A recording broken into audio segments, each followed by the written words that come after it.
Hi, I'm Dr. Ronny Tan, consultant urologist from Parkway East Hospital.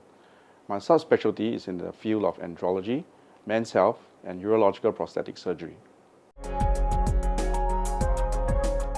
So kidney stones are basically crystals that actually enlarge in size in the urine. So they are solid particles that actually form in the kidney, and sometimes these stones can get infected, or the stones can increase in size, causing blockage in the flow of the urine, either from the kidney all the way down from the ureter, even up to the bladder.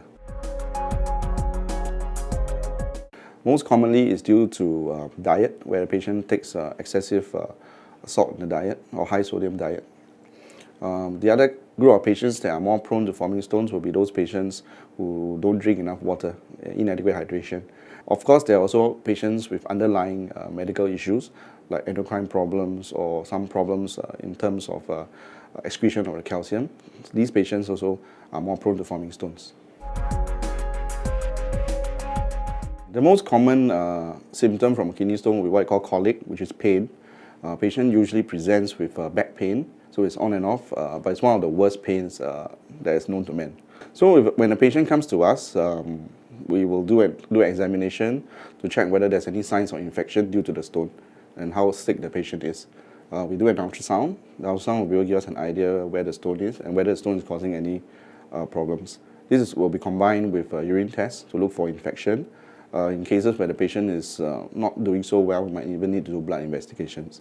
So other than ultrasound, we also do procedures like x-rays, and in some patients even a CT scan. So when the patient presents to us with renal colic or pain from the stones, we usually start some painkillers that tide them through. If there's signs of infection, we even add on antibiotics. Any stones that is less than 5 millimeters in diameter, there is an 80% chance over 40 days that the stone will pass by itself.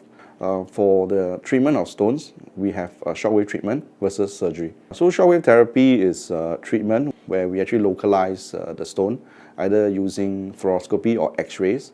Then we actually focus this treatment head and deliver targeted waves to fragment the stone.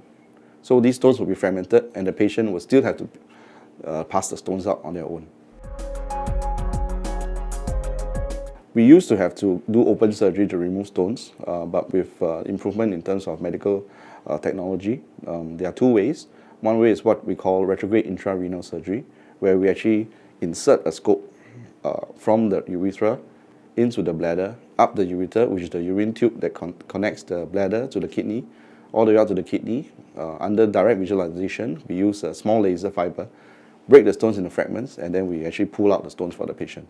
In those cases, a patient will be put up for PCNL, what I call percutaneous nephrolithotripsy. In summary, basically what we do is actually puncture the kidney through the back, and then using a scope, we'll go from the top instead to remove the stone using different energy sources. So treatment of stones will depend on the size of the stone as well as the location of the stones. So most urologists will say that for stones above the size of 2 centimeters, PCNL will actually be a good option. However, if there are patients who are not suitable for PCNL due to medical conditions, repeated RARS is the other way to go.